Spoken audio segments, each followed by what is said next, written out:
Here we are. We're looking at a 1971 Ferrari Daytona, and the gentleman here is going to give you a quick guided tour of it.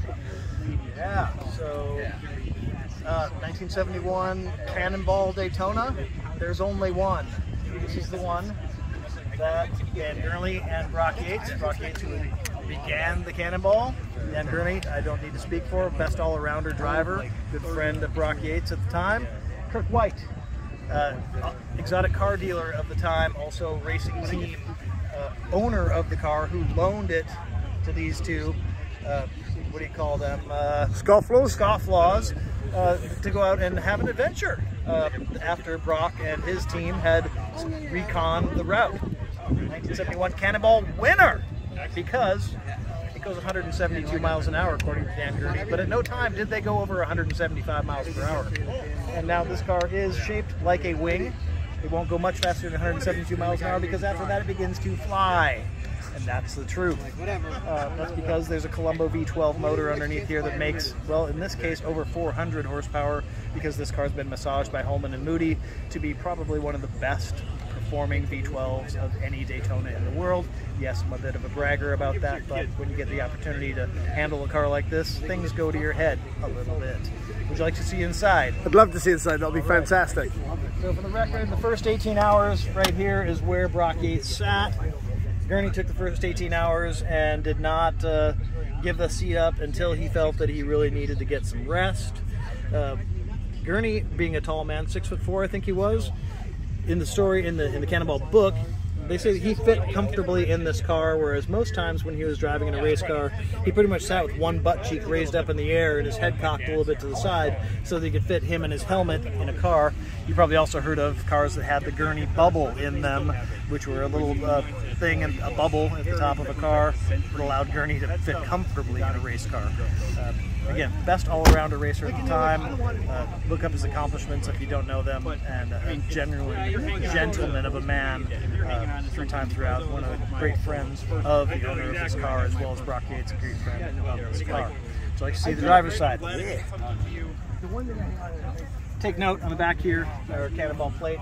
This has been on the car for an eternal order of police, trying to get a little bit of respect when the car is being driven, because most of the time this car might be driven, and I'm not admitting to anything, but it might be driven at speeds that might be over the posted limit, especially if that limit is 55. Okay. Kirk White Motor Cars. Stickers on here reapplied properly due to historic photos. 20-year-old tires.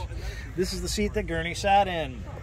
This is the seat that I sat in the last couple days, and believe me, I love #JustDoingMyJob. Has an awesome horn in it. The interior is all original as far as I know. The car was restored in the late 1980s by a previous owner who basically, fixed up the body, went through the motor, drivetrain, suspension, and everything, because the car had been driven the way that you should be driving a Daytona. Would you like to see the motor? That would be fantastic. Nice solid click on that lever. Ta-da! Wow. Now, this is not the original motor, because over time Kirk White had robbed parts from the Colombo V12 motor that was in the Daytona at the time for his race car. And eventually that race car got sold.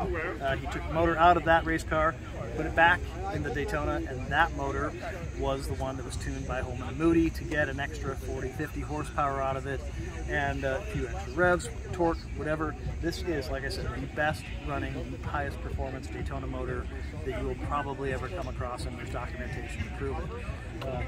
The only things that aren't original here in the engine bay, aside from the motor itself, obviously the filters have dates on them from last time those were changed. The battery's been updated as batteries fail over time.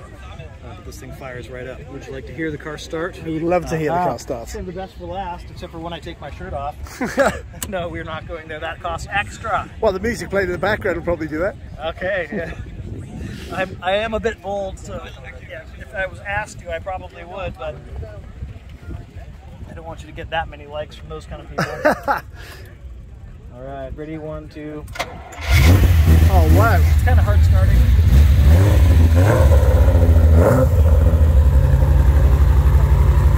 That should stir you somewhat. One of the most beautiful sounds in the world, the Ferrari V12. Yes. Quad cam, Cannonball motor, just an amazing thing. One of the things I always have to do every time I get in this car to drive it is I say dog leg. Oh yeah, of course. Because otherwise there's bad things can happen if you do not remind yourself of the fact that it is dog leg. Look it up if you don't know what it means. Especially with a car as expensive as this one. Exactly. That grinding sound actually hurts when it happens. And it's very particular. There's no lockout. So if you did the wrong thing, it will go right into reverse and then you won't have a transaxle anymore. Oh dear. It's quite risky. That is absolutely fantastic. Thanks so much for showing me around it. You are welcome. Awesome. It was a pleasure meeting you as well, the entire Cannonball community. Thank you. Cheers.